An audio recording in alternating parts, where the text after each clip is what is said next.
brainstorm. Today's episode is brought to you by the National Air Traffic Controllers Association. For 4 decades, NATCA has represented the nearly 20,000 air traffic controllers, engineers, and other aviation professionals who keep us safe when we travel. NATCA, they guide you home.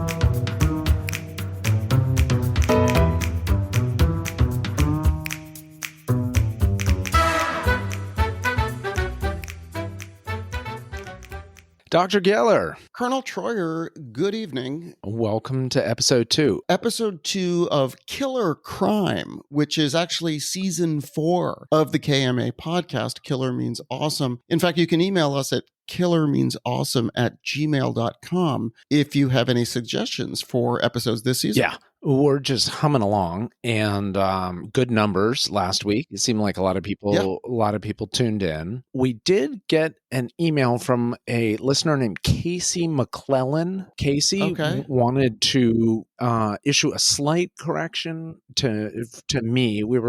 Last week was about DB Cooper, who hijacked the plane up in the Pac Northwest, and this Casey McClellan said that to the extent that Mount St. Helens might have resulted in evidence getting covered over, it would not have been lava so much as the huge thick layer of ash and pumice, which was spread over a much wider area. So Casey pointed out, and and it sounds correct to me, that's probably, if Mount St. Helens is the reason why we've never found the parachute, we've never found the body, we've never found the rest of the money, it's under ash, not under lava. Got it. But you said ash, and you also mentioned pumice. Now, I'm not a pumice expert, but my assumption would be ash, deep breath, and you could see what's underneath. Like, why would the ash prevent you from this was finding like, evidence? it's like at Pompeii. Like, this is up to two feet of ash or a foot and a half of ash. Like, it's enough. Yeah. And then when it rains and other things, it becomes earth over top of it. Got it. I'm not a pumice expert either. And fortunately, I thought when you said we received an email, you were going to mention my father-in-law, Howard, who obviously was a commercial pilot, also an Air Force pilot, who typically will weigh in if we make mistakes identifying certain aircraft or get our terminology. Yeah, what did he incorrect. say? Nothing. I think we're good. Okay. I think you did a great job. The overwhelming likelihood is that he just didn't listen to it, but we'll pretend that he both listened to it and could not find an error. Where did people listen in from last week? Yeah, fantastic group of places. And I'm going to start with a new entrant in terms of countries. This is Lipa City, which is in the province of Batangas, Philippines. So first listener in the Philippines. That's awesome. So that's Lipa City. Also, we're going to say hello to our friends in the city of St. Peters, Missouri. Apparently not too far from St. Louis. Wow. The show me state. And then finally, let's go all the way to the Northeast and say hello to our good friends in Gorham, Maine. Fantastic. Not too far from Portland. Are you familiar with Gorham? You spent some time in Maine. Yes, I am familiar with Gorham. I mean, lovely part of the country. A lot of pine trees, a lot of great waterfront around, coastal Maine. Yeah, beautiful state. So those are our 3 places, Philippines, Missouri, and Maine. Welcome to everybody, and encourage everyone to drop us a line either through the link that's in your podcasting app or via our email at killermeansawesome@gmail.com. We'd love to hear from you. Yeah, love the emails. Love hearing how people found us. All right, well, Dr. Speaking of finding the truth, I'm going to tell you the truth about a real-life crime. Are you ready for episode 2? I'm ready. I got my paper out. I got my pencil ready. I'm ready to take notes. Let's get into it. So episode 2 is going to feature the crime known as the Antwerp diamond heist. Ooh. So now, based on Antwerp, I'm guessing you can tell where this happened. It happened in Antwerp, Belgium.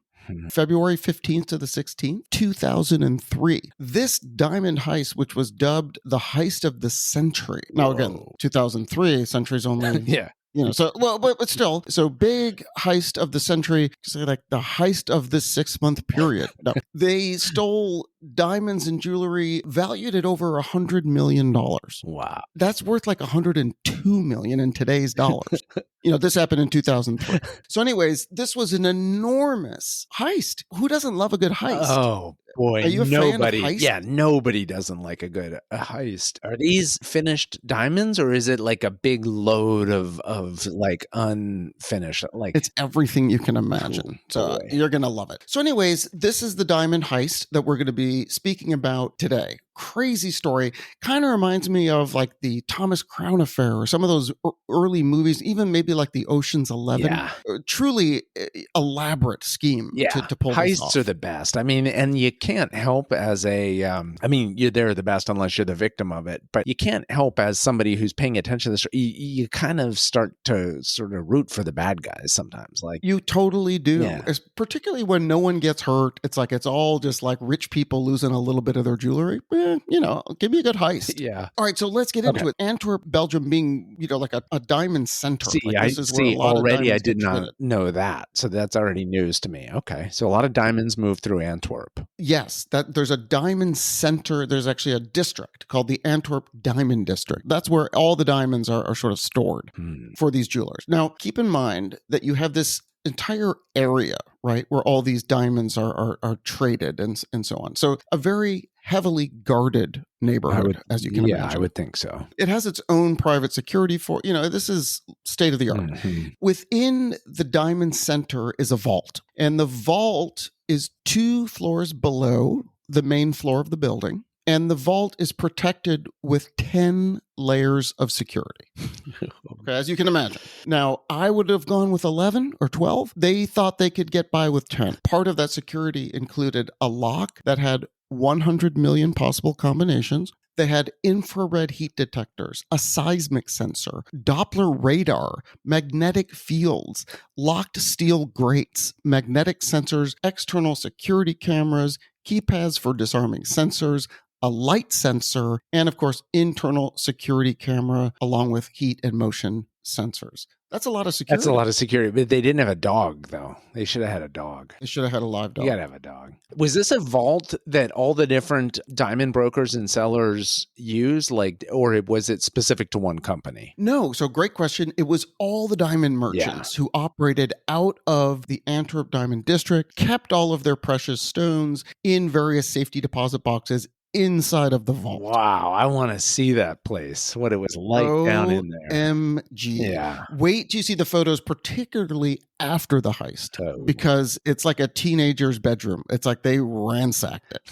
It's insane. Imagine, the type of brains it's going to take to get into that vault and get all the stones out. I've mentioned 10 layers of security. Yeah, well, for one thing, it's going to have to be a serious inside job, because there's no way some outsider's going to know how to deal with 10 layers of security. All right, now I'm starting to wonder if you have a criminal mind, because you are onto something, Detective Jordan. I mean, it just sounds so elaborate. It's like it's got to be the dude who built the system who stole the diamonds or something. But okay, let's keep going. Again, it reminds me like Thomas Crown Affair, the original. I didn't see the remake, but the original, where like all the people involved in the bank robbery didn't know each other. So they all had specific parts to play, but they didn't know who was who and why. It was really just brilliant. I would always get anxious in a movie, like when the heist happens and they got their loot, and just the bad guys always fall into the familiar errors. Like there's always the one dude in the gang that spends too much, or you know what I mean? I told you not to buy a car. Exactly. And the guy buys like a red sports car. Okay. Speaking of the team that pulled this off, let's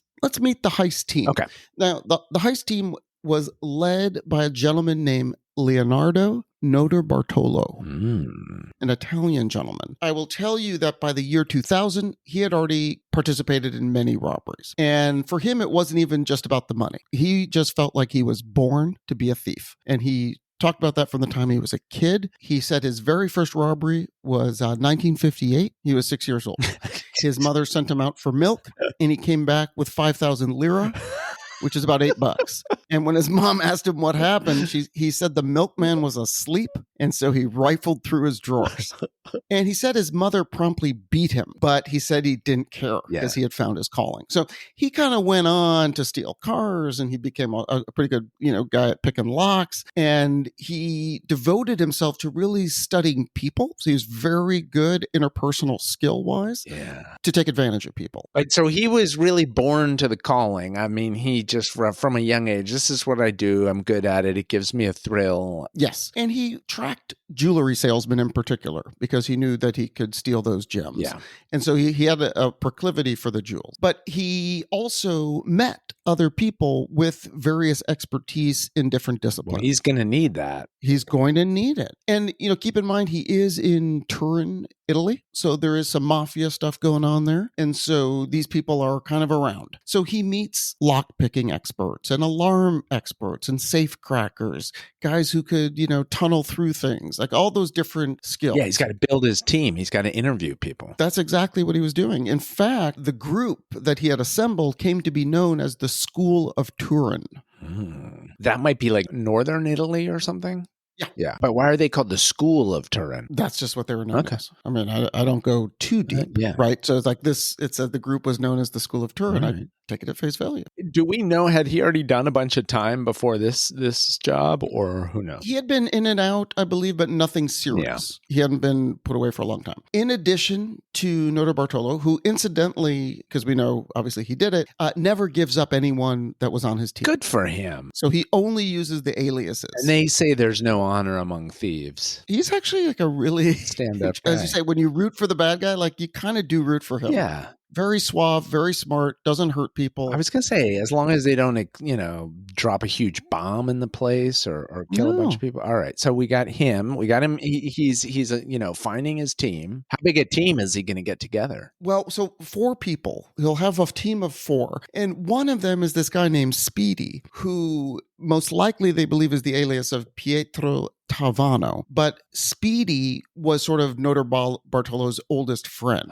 So he was a very long-time friend, but he was anxious and a little paranoid. That's why they call him Speedy. He's like a little skitsy, but he could be trusted. So he's always stuck with Leonardo. And a little bit of anxiety is not a bad thing. I mean, you don't want somebody, who's overconfident breezing in through 10 layers of security. So that's a good point. You know what I mean? Like I want somebody who's stressing every detail. Okay, so I'm on board with the Speedy hire. Who else we got? Then we got the Monster. Now, the Monster is described as a very tall, sort of muscular, husky guy, but he also was an expert lockpicker, electrician, mechanic, and a great driver. So the Monster is just because of his size? Because all those other things, he sounds like a technician. Why would but he's just a monster because he's so large. He's a big dude. Okay. Big dude. And they believe he is the alias of Ferdinando Finotto. I might be mixing accents both for the first and last name. But give me the alias again. The Monster. Yeah. And his real name, Ferdinando Finotto. Okay, that's his real name. That's his real name, so they think.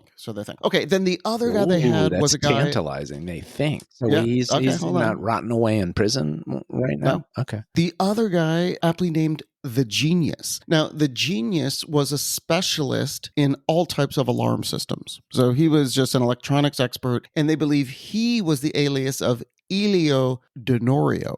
These guys have great names. Finotto, Donorio. But it's an all-Italian team, huh? It's an all-Italian team. They're going to go do it in Belgium. And then they got to get to Antwerp. That's where the diamonds are. But the last guy on the team was known as the King of Keys. Now, he was described as an older guy, but was supposedly the best key forger in the world. Wow. He was the only one of the crew that has never been named and never been apprehended. Whoa. No one knows who he is. He was an older guy. Somebody knows who he is. I mean, those 3 guys do. The 4 guys. Yeah. Yeah.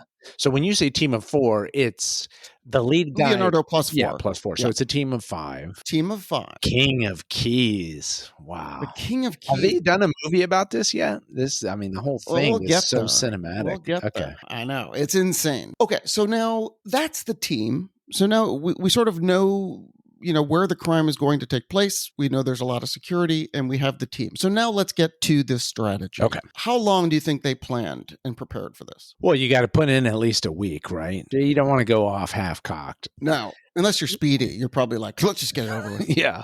No, Let's go now. Speedy's the opposite. He's like never thinks they're ready. He's like, no. We got to study it. We got to do one more cycle of 6 months and really study it. That's Speedy. He's paranoid. Yeah. I don't know. I did, months. They prepare for months. It is months, but it's actually almost 2 years. Oh, Lord. So it required 18 months of preparation. Well, that's a year and a half. It's a year and a half, but I think they were talking about it. So I'm going to say close to 2 years. But very careful preparation, obviously. Very, very methodical. Okay. So the first thing that he did, and again, he had been studying these, jewelry merchants in Italy. He posed as an Italian diamond merchant. Hold on. Does he get a fun name also? Or like there's the genius, there's Speedy, there's the King of Keys. Does Leonardo get a fun name or not really? He's just the ball. No, but you can give him one. And I'll use it. Okay. I can do a search and replace. Okay. You know what I mean? And then edit it in. So he's going to pose as an Italian diamond merchant. Yes. Okay. As you sort of referenced about the insider status, he rented a furnished office in the Antwerp World Diamond Center. Good thinking. Okay. So he's spending about $700 a month paying for rent to have an office in the Diamond Center. Fantastic. Now, of course, by having an office in the Diamond Center, it allowed him to have access to the safe deposit box, which is located in the vault. But you can't just pretend to be a diamond merchant. Did he have any diamonds that he could say, like, yes. Okay, and then he gets down there and they're like, dude, like, that's nothing. Like, this is the vault. This is like... Well, first of all, by having the office, he also then got a tenant ID card, which gave him 24/7 access to the building. He first started out like he would steal a diamond necklace in Italy, and then he would dismantle it and sell the gems at his office in Antwerp. Oh, okay. So he started to go to Antwerp a couple times a month, 2 to 3 times a month, stay for a few days. He rented an apartment near the Diamond District. Nice. And then he'd go home to his wife and kids. They lived in the foothills of the Alps on the Italian side. Sounds idyllic. It's really nice. Yeah. But there's some outlay of capital here at the beginning, to yes, like he's buying diamonds. Yeah. Again, I mentioned that he was very charming. He had very good interpersonal skills. So he was sort of like this jolly guy. He would be invited into the various offices and workshops, even into different vault rooms to help inspect merchandise. And he'd buy some diamonds. Then a week or two later, he'd sell the diamonds. He was getting to know people and becoming very comfortable with the environs of the Diamond District. It's just him at this point. He's not bringing in the others with him. He's not bringing in the other guys yet. So one of the things he had was a pen that he put in his breast pocket that was actually a camera. The cap had a miniaturized digital camera that could take high-resolution photos. Love it. You're not allowed to take pictures in the Diamond District, but nobody noticed his pen cam. You're not allowed to take pictures in the district or in the vault or both? You're not really supposed to be taking pictures anywhere in the district, apparently. But they discourage it. I don't think there's a law, but I think there's probably like some signs. I wonder if he was scared that somebody would have some sort of detection technology that would pick up that, like, wait a minute, what's... Interesting. Yeah. Let me see that pen. And again, he became friendly with the guards, right? Like they kept seeing him. So he was not suspicious. He was the jolly diamond dealer from Italy. Okay. And so anyways, he would then take those photos, which he started to take all over the district, all over the building. And of course, when he went to the vault. So they got all these very high-res images that they used to do what? You won't believe it. They created a full-scale replica of the vault. Really? Yeah. Now, interestingly, and I didn't know how far I should get into this, but Nodar Bartolo claims that he was hired by another diamond dealer to pull off this heist. Oh. And that this guy paid to have the replica. And you'll find out later why he's saying this, but no one knows for sure. Yeah, because that would make sense to me. Just when you said they built the full-size replica, I was like, wait, there's got to be some money behind this effort. You know what I mean? Yeah. So, I mean, it could be. Huh. So when they had this full-scale replica, they then figured out how to do everything in the dark. So they would measure out their steps. And so they could do everything without having the light on. Yeah, but even if you build a replica, you're not going to have the exact, all the layers of technology that are at that other place, right? Well, I mean, again, he's there taking pictures of everything. Okay. And one of the things he was able to do was put a very small camera right above the vault door that was particularly difficult to see when the ceiling lights were on. Oh. And so this camera was observing the Like guards 24/7. opening the door and recording the combinations. And it was broadcasting the data to a fire extinguisher that was in a nearby storage room that they had outfitted in its watertight chamber with the electronics that would receive the camera's data. Unbelievable. How nervous would you be, like the on the day where you're gonna like just quickly reach up there and stick a camera? Like, insane. Already right there, you're in quite a bit of jeopardy just doing that. Yeah. And how on earth does nobody notice, like, wait, what's that up on the wall? They said it was the size of a fingernail, and that when the lights were on, it was very difficult to spot. Huh. And so I'm sure it was just there for the number of days they needed to get all that data for the combinations and so on. Jesus. Yeah, and don't forget that Leonardo had become quite familiar with the guards. And so part of his, charm and such was to disarm them of any sort of, suspicion, but also just to make them very comfortable with him. And this had been going on for a year and a half. Was the rest of his team in Belgium by now, or no? He's just doing a solo thing, or we're not sure. He had been doing it solo, but they show up before Toward the end. Okay. Towards the end. Does he speak a bunch of different languages, or they've got translators? He speaks a couple different languages. Okay. Yeah. No, he does. He speaks French. I think he speaks some German, and obviously he speaks Italian. Okay. On Thursday, February 13th, which is a couple days before the heist, a big shipment of diamonds arrives at the Diamond Center from De Beers. And so lots going on actually in Antwerp at this point, because there's also a large tennis tournament, the Proximus Diamond Games tennis tournament, and Venus Williams is in town. Whoa. To play. Yeah. So a lot going on. Again, it's like a movie. There's like a big distraction going on across town. I've never been to Antwerp. I don't know. Is it like a big old city? Not. But yeah, it just sounds kind of old fashioned, but It sounds cool. Yeah. And I like Belgium, waffles. I've been to Bruges. Really? Yeah. Cool. Yeah, it was pretty cool. Now, I've been somewhere else in Belgium. I also have just a vague, feeling like there's just something about diamonds that I associate them with, like blood diamonds. Like it's not like always free trade diamonds. These are all manufactured diamonds that we're talking about. What? No, I'm totally kidding. I'm just trying to make you comfortable. Okay. But regardless, that's a whole different pod if you want to talk about how the diamonds are extracted and who's actually doing the extraction. Yeah. But for now, let's just go to Antwerp. Let's go there. It's February 13th. It's Thursday. So the diamonds come in, a lot of rough, unpolished gems. Yeah. So then Notarbartolo, the day before the robbery, goes to visit the vault. And he presents himself just like the routine visit to the vault. While inside, he quickly sprayed women's hairspray, on the thermal motion sensors. And he had practiced how he was going to do that swift spray. My God. And the oil from the product was transparent, but it temporarily insulated the sensor from thermal fluctuations in the room. No. So the sensor would only be detected from both heat and motion. So he disabled the heat. Okay, that feels like something that the genius must have come up with. Yes. Yeah, that's... So I don't have the attribution for each one of the cool things they did. I don't know who came up with the idea. I'm just telling you as a matter of fact that was the genius. And I think you're right. And the other thing is, again, it's like he's doing all this stuff that like any one of these things you could get caught doing. Like, what if somebody walks in there like, what the hell are you spraying?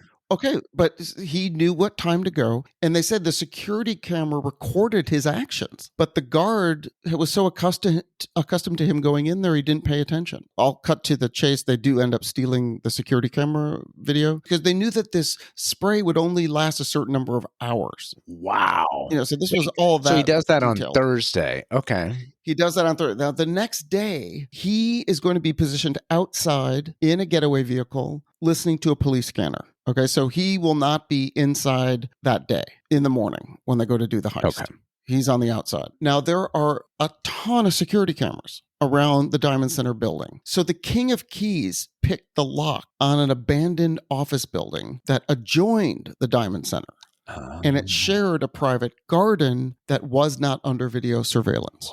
So that was what they accessed the building from. So there was a garden, they had a ladder, and they got to a small balcony on the Diamond Center. okay. So there was an infrared sensor that Mhm. monitored the terrace. But guess what? The genius had created a large homemade polyester shield Mm. that hid his thermal signature as he approached the sensor. And then he just put the shield in front of it so it couldn't Whoa. detect anybody. Then he was able to disable the alarm on the balcony's windows because he's very good at the small electronics. Yeah. Wait, so this is but the head guy is waiting outside. That also is counterintuitive. I would have expected him having the best knowledge of all of the place. He would have gone in, but no. He provided all that, but again, they know who he is. He didn't want to be, in any way uncovered. But are they going in at a time when No, this is before it opens in the morning. Right. This is like middle of the night type thing. Okay. They cover the security cameras in this antechamber with black plastic bags, and then they could turn the lights on. So now they get to the vault door, which had a magnetic lock that had 2 plates. And when it was armed, these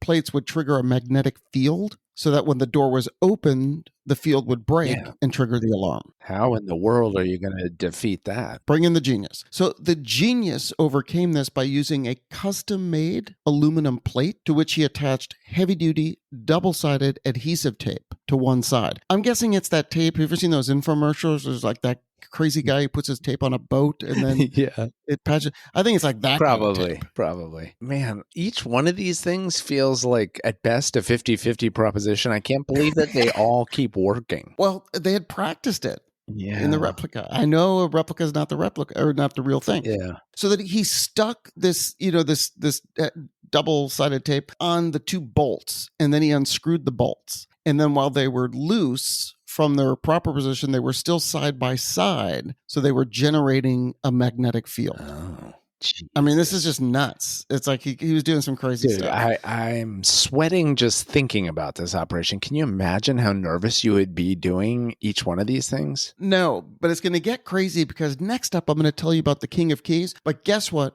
First, we have to hear from our sponsor, and then we'll continue with this insane heist. Okay.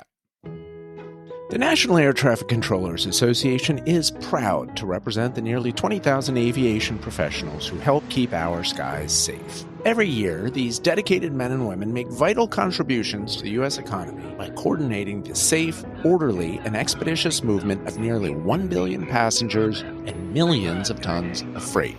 NATCA, they guide you home.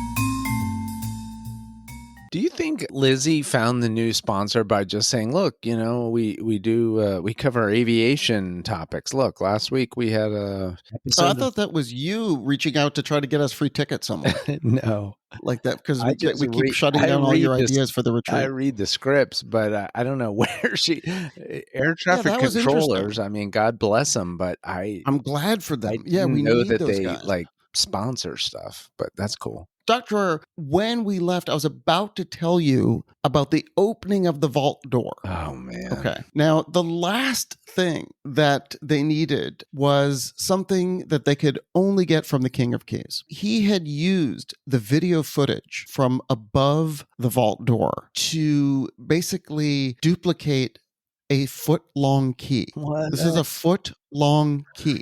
Like, this is not like made up like a cartoon. And he used the images from the video right above to duplicate a foot-long key. How in the world, coming off of just video, can you design a key? I mean, you got to be looking at a key like right up close, I would think, to copy it. Okay, but guess what?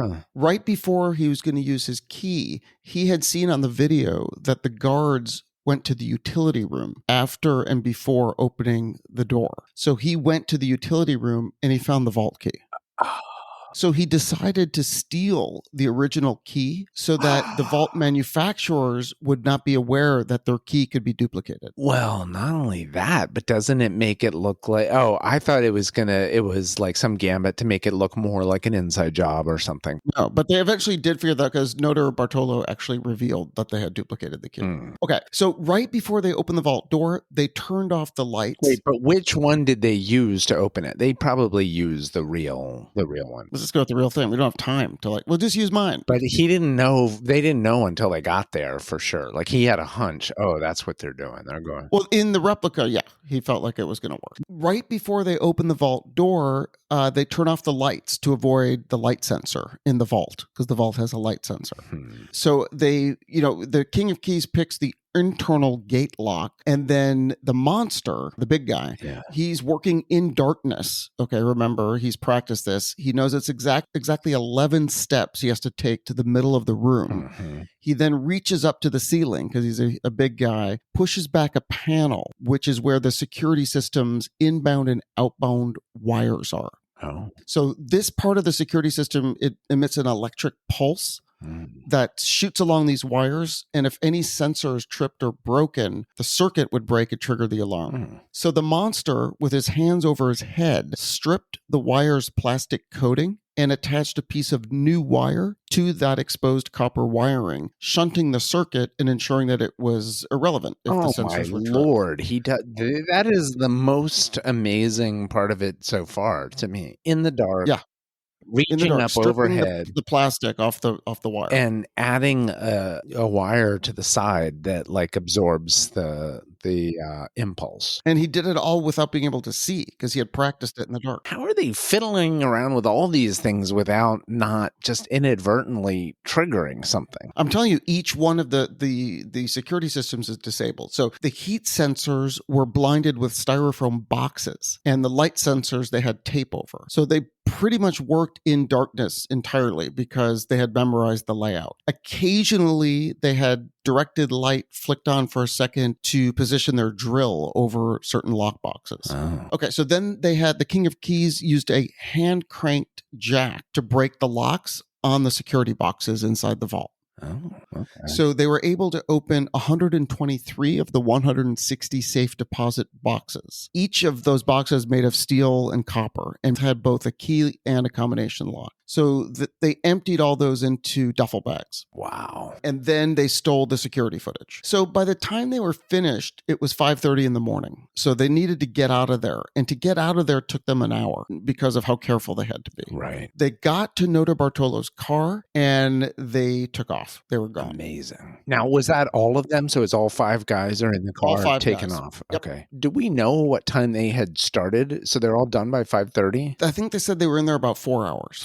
Oh, wow. Okay. And after hours, they don't have, I would assume 24/7, they'd have a body down there. They have security station. No one was there. I mean, it sounds as ingenious as this all is, it's also a little more low tech than their ways of defeating the systems are okay, let's put styrofoam in front of this one and spray women's hairspray in front of this one.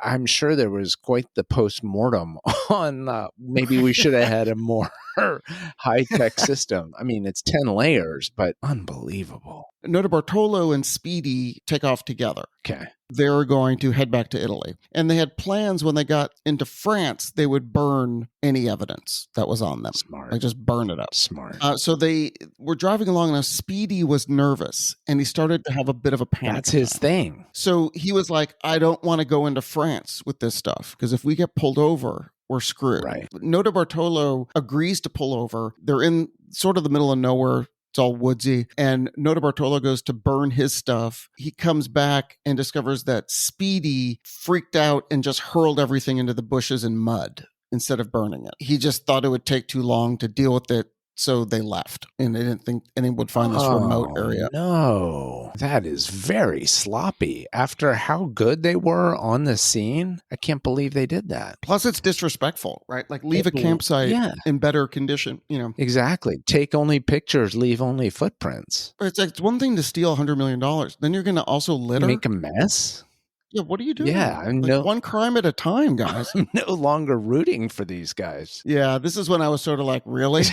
Like, you think these birds wanted that thing around their beak? Like, Yeah. come on. Noto Yeah, leaving a Bartolo. mess for somebody else to clean up? That's not That cool. dude's choking on a gem. Like, that he thinks it's a berry. It's a I sapphire. thought you were gonna say he gets back to the car and Speedy, like, left with one of the duffel bags full of diamonds. But that's not Speedy. That's not Speedy. Speedy's just a nervous type. Very nervous. Yeah. So anyways, they take off, and once you know it, Van Camp, that's the guy's name, is a local hunter who owned the land. And he had been having an issue with teenagers leaving rubbish on his property. Yeah. And he's been angry about it. So he calls the police. And the police are like, okay, whatever, sorry, we can't help you. And he said, look, there's stuff in here. There's envelopes from the Antwerp Diamond Center.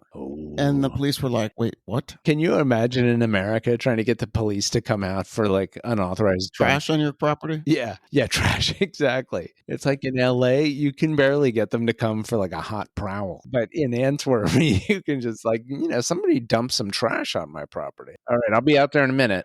Here it's like, I think, someone broke in and they shot and killed somebody. Well, what do you want us to do about it if they're already dead? You can do a citizen's arrest. So Van Camp calls the police. Police, once they hear envelopes, Antwerp Diamond Center, they, send a bunch of guys out there. And so within a few hours, there's at least, 8-10 people painstakingly picking up all the garbage and collecting all this. Now, the funny thing is someone did make a note that Van Camp was watching them with great satisfaction because he thought the police were just finally treating his litter situation, with the proper respect. Yeah. So I like that someone made a note of that. Yeah. Like he had no idea what they were doing. Can you believe it? It's the head of the whole crew, him and Speedy. They're the ones that's a massive mistake. And after they were so careful with everything else. Okay. And it was like you do everything perfectly and then you do what? You're putting envelopes with the Diamond Center on someone's property? It's such an unforced error. It's like, it's not like there's, a line of sirens behind them and they're throwing stuff out the windows. It's like, it's just completely self-generated. Within hours, trash begins to pile up in the evidence room at the Diamond Squad headquarters in Antwerp. One of the policemen is looking through the bags for clues and puts together various pieces of torn paper, like a jigsaw puzzle, and found that it was an invoice for a low-light video surveillance system. And the buyer was Leonardo Noto Bartolo. Oh my God. So check it out. Another detective who was looking through the bushes, he found a jagged piece of paper. He lifted it up and held it to the light. It was a business card with the address and phone number of Elio Donorio, an Italian electronics expert tied to a series of robberies. Noto Bartolo never identified any of his accomplices, but it's clear Donorio was the genius. Yeah. Well, was he a genius though? Now I feel like we have to take that In the name. end, not so much. Yeah. Let's call him good at electronics and leave it at that. I've never seen such a rapid, precipitous drop from like the gang, from like Ocean's 11 to the gang that couldn't shoot straight. Right. Finish the game, guys. His business card. Oh, Lord. They're like spiking the ball on the 5-yard line. Like, guys, finish the game. I thought it was going to be like, okay, well, of course, there's fingerprints on some of the paper, but it's like, nope, it's their names and addresses. After heist, meet here. No.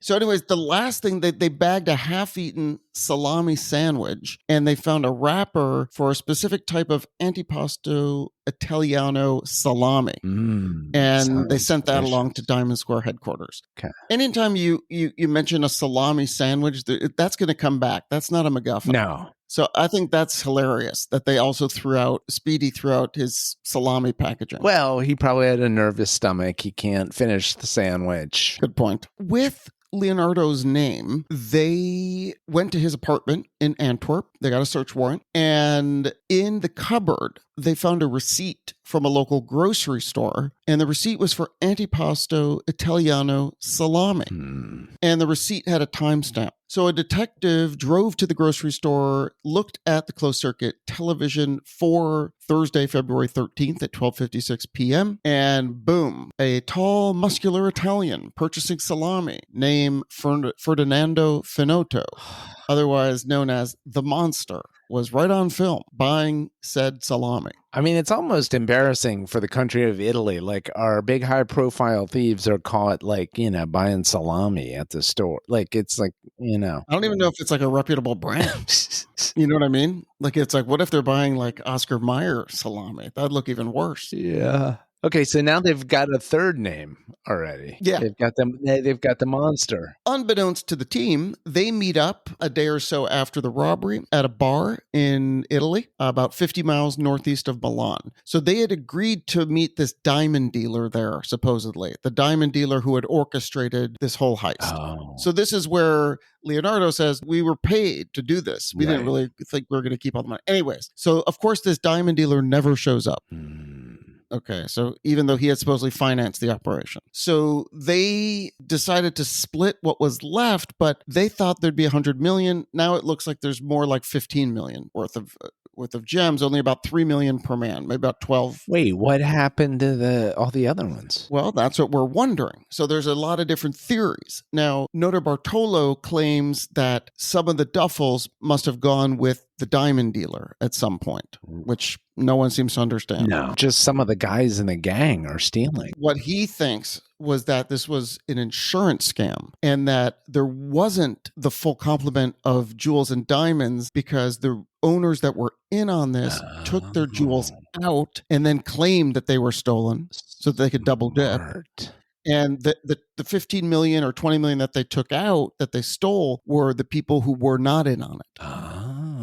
So that they actually got less. Who knows, right? Because most people think, no, they really stole $100 million and Notar Bartolo hid it somewhere. Yeah. And he is just splitting up 15 million with everybody else. Because wasn't there a huge shipment of De Beers diamonds, allegedly? Yeah. Okay. But a lot, they haven't found them. Yeah. So they don't know where they are. Yeah. Still to this day. Like they don't know. Really? They never got the stolen diamonds? No, because as I'm telling you, they think Leonardo says, I don't know where they're. These people were in on an insurance scam. No, but I mean the 15 million worth of diamonds that they did Those they got mostly back. They did. Yeah. Okay. Yeah. But who knows about the other 80 million? And I wonder if the insurance paid off on those. I don't think so. And that was the other thing, is I don't think any of them were actually insured. Wow. Because there was some rule, like they couldn't insure the vault. And so there was that was the joke on Leonardo, was like, well, there is no insurance. Like you can't have insurance there. That's the whole point. That's why they have all the security. But anyways, they, split up the loot. And so they each get about $3 million. And then Thursday night, he drops off Speedy at a train station. And Speedy goes back to Turin or wherever he's living. Wait, when they met up at the bar, was that in Italy or was that in that was in Italy. That's in Italy. Yeah. Okay. And so then on Thursday night, Notar Bartolo had dinner with his family outside of Turin and just pretend like everything's normal. He played with his 3-year-old granddaughter. She played with his cell phone, made him laugh. And they were like, man, Dad's in a good mood. He's letting us order whatever we want. Like, I've never been allowed to get the filet mignon. And all of a sudden. And it's so weird that he doesn't pay in money. He pays in those weird stones. So one of the big problems that Notar Bartolo had was, one, the authorities had his name. He didn't know that yet, but the rental car was due back. Now, you don't want late fees. Even if you steal $100 million, throwing $35 in late fees out the door. Yeah. You know what I mean? Like, why do that? Yeah. Pay for the gas and just drop it off full. Yeah, you got to get the rental car back. That's a good point. He decides he's got to go back and drop off the rental car. He also wants to show his face at the Diamond Center because if they're looking for tenants who disappeared, he doesn't want to be on that list. Yeah. Wait, the rental car place was back there in Belgium? Yeah, in Antwerp. So he goes right back to the scene of the crime. Yes. And he doesn't know yet that they already know he did it. Right. But he thinks it's more suspicious if he doesn't show up. Yeah. Because they're going to have a list of people that aren't showing up. And he needs to clean out his apartment in Antwerp. Sure. Because, there's a security deposit. You don't want between the rental car and then the security deposit at the apartment. It's like, He tells his wife to come with him because they could have dinner with some friends who are in town from the Netherlands. They are driving through the Swiss Alps on their way back to Antwerp, feeling good. Unfortunately, they've now tracked Leonardo down to Italy, the police in Antwerp, based on that surveillance system invoice that they discovered, that had his name on it. They were able to track him down in Italy, and police come to his house in Italy. His 24-year-old son, Marco, is there and refused to open the door. Oh, hold on. So how old is Leonardo? He's got to be like... He's about 50-something. Okay. And the rest of the gang? Well, some are much older. King of Keys, probably in his 70s, but wow. They're all like, 50s and 60s. In the movie, the King of Keys would start to have some like chest pain, and you'd be thinking like, is he having a heart attack? And then they're like, no, it's probably just the salami, Yeah, but more in character for Speedy to have heart palpitations. Yeah, or at least digestive issues. Yeah. Okay, wait, so his adult son won't let the cops in. Yeah, but he does let them in inadvertently because they smashed the door open. So in the end, they got in. He didn't invite them in. It sounds like they got a different system over there from America. It's like, do you have a warrant? Search warrant? Yeah. No, but I've got this sledgehammer that I got. So he starts calling his dad's cell phone, frantically. Unfortunately, his phone is in his pocket of his jacket and didn't have any sound. His granddaughter had turned off the ringer. And so Marco called his mother's phone, but it was also turned off. So he was unable to get through to his dad as his dad and mom drove to Belgium. And planned to blame the whole thing on Marco. That's pretty much what he's thinking. We didn't do anything. This must have been Marco. Have you guys talked to Marco? Yeah. Because I was at a bar. I don't even know what Marco's up to. Yeah. Kid's good for nothing. So back in Belgium, the detectives are like, this guy could be anywhere. He could be in Brazil, in Thailand. Like, we're never going to get these guys. Unless he walks right through that door. And that's exactly what I think one of them remarked. He's like, yeah, unless he walks back in here, we're not going to know. And of course, that's exactly what he did. When he got to the Diamond Center entrance, on the street, he waved to the security guard, sort of dropped in to collect his mail. He's going through. And the guard just looked at him and he knew everyone was looking for this guy. So he just called police. So police quickly arrived. Yeah. And Bartolo was chatting with the building manager when they started asking him all these questions. And they said that he stalled, pretending to have trouble understanding their French. And then they asked him where he lived and where his apartment was. He said he couldn't remember. So they said, all right, how about you walk us there? So eventually he did guide them to his apartment. And right when he got there, his wife and friends were coming outside to meet him for dinner. Oh.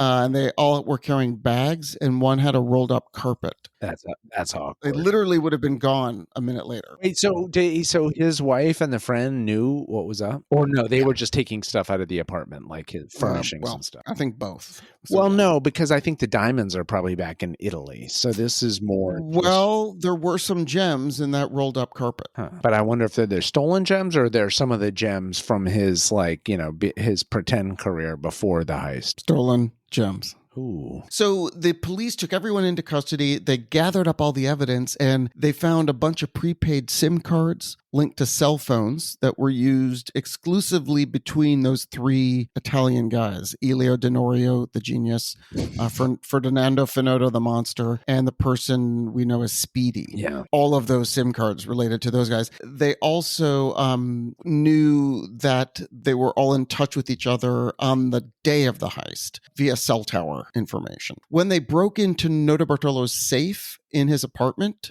in Turin, they found his house in Turin, they found 17 polished diamonds attached to certificates that the Belgian diamond detectives traced back to the vault. Oh, man. They did find gems in his rolled up carpet that was in his apartment. Leonardo, dude, so sloppy. And it's just such a shame. The original operation was pretty slick. So far, so good. A lot of it also, that salami sandwich wrapper, that hurt Finotto because they used that to get to his girlfriend who he had put up on the French Riviera, and they busted in and retrieved a bunch of marked $100 bills that belonged to one of the Diamond Center victims. So in addition to the gems, they stole some cash. Belgian courts came down pretty hard. Notarbartolo guilty of orchestrating the heist and sentenced to 10 years in prison.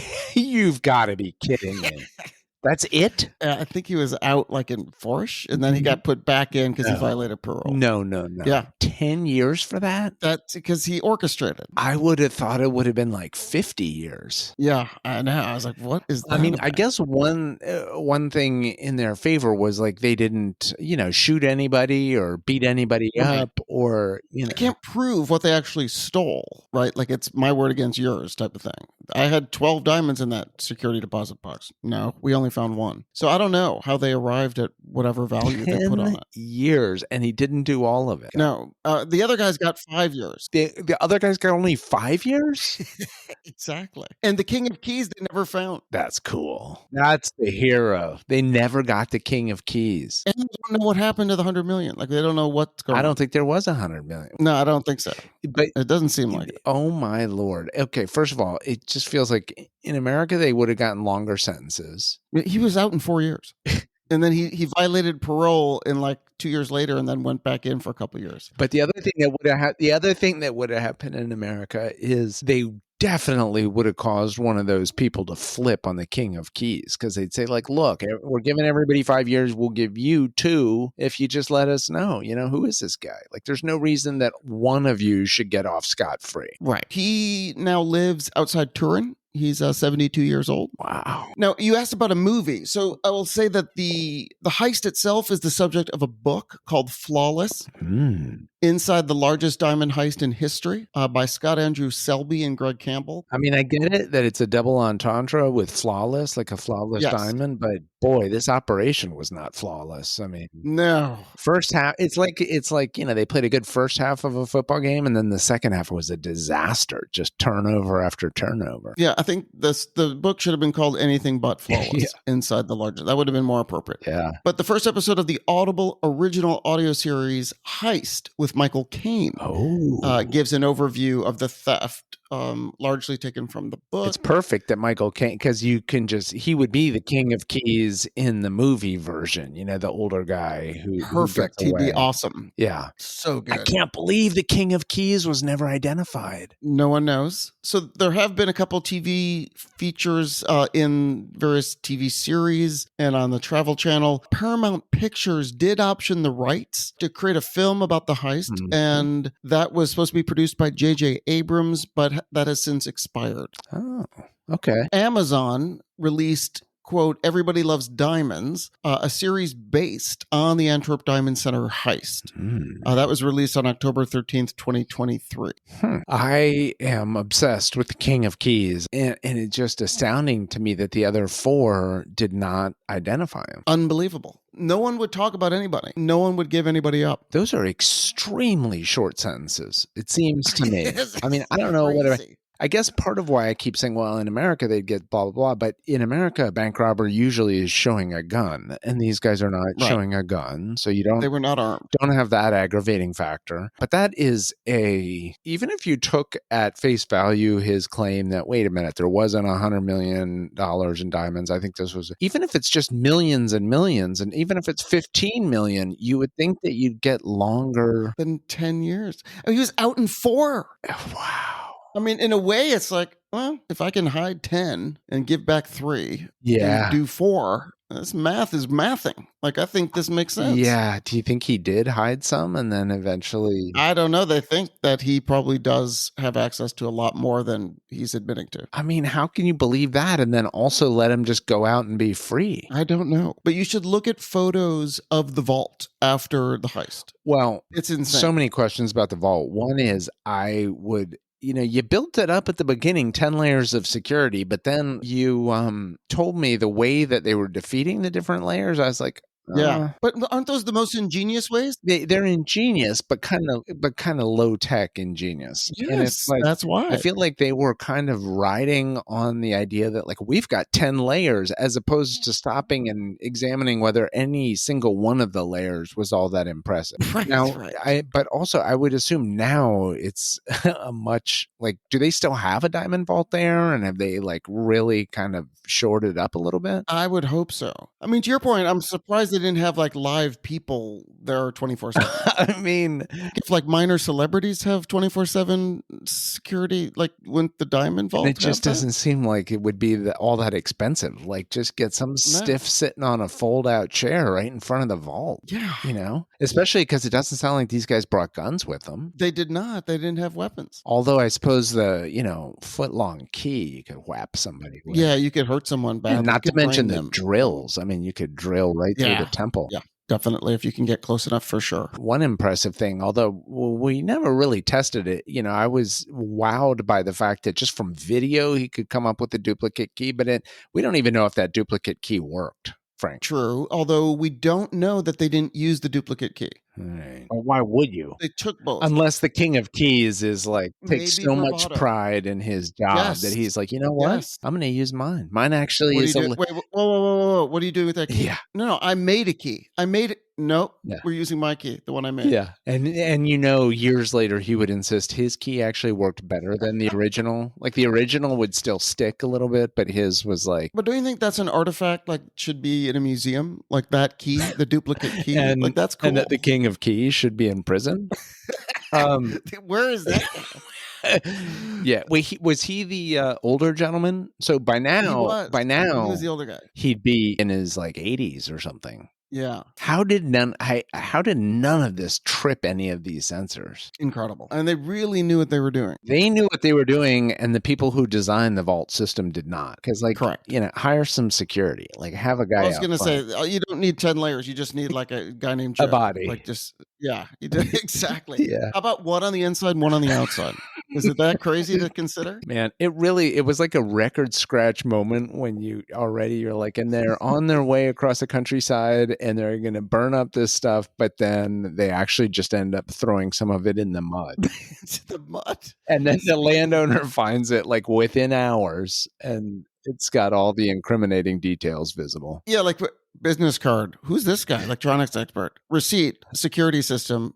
Vault. Memo. Like, do you think Van Camp was like, lobbying for months afterwards? Like, okay, but I'm looking at the charges in the newspaper. There's nothing about trespassing. There's nothing about littering. There's nothing. This seems all focused on something that happened, up in Antwerp. But like, they dumped all this crap on my property. But don't forget who suffered, the litter issue, because that's right here, Van Camp, okay? And it's Von Camp, if you could. All right, well, Doctor, that is the Antwerp heist. Hope you enjoyed it. Again, I love an Ocean's 11 style heist. Yeah. I found this one, I didn't know anything about it, really enjoyed reading about it. To the extent we do have an army of citizen sleuths out here who hang on our every word. Any inside info on the King of Keys, his whereabouts, whether he's still alive, we're open to that. We're open to doing a follow-up episode. For sure. I would like to interview the King of Keys. We can disguise his voice, but if he would like to come forward, he can email us. When you say disguise his voice, is that going to be on me to figure out how to do that? No, the genius. It sounds like the genius has been out of jail for a long time now, and he's... No, I just mean the disguise your voice part. Like, it sounds like in addition to editing, now I got to figure out how to do sound effects. No, we get the guy's genius. Voice. You don't have to do it. We're getting the genius involved too. Yeah, he'll do like a little squawk box or something that just hides his voice. Okay. Yeah, like create something. All right, now, Doctor, are you teasing episode 3 of Killer Crime? I am. It's an unsolved one to this day, and it really bums me out. And I've written a little bit about it in the past on another platform. Okay. And as you know, I have armies of loyal readers. Yes. So that may alert them. But this is one that should have been solved, and it hasn't been solved. And I want to shine a light on it and see if we can get the momentum going again on this investigation. Great tease. Yeah. Super interesting. Citizen sleuths, we're going to bring our A game and try to help solve a crime. Yes, when we reconvene for episode 3. All right, let's play our outgoing music, and then we will see you next time for episode 3 of Killer Crime, season 4 of the Killer Means Awesome podcast. Sounds good. See you next week.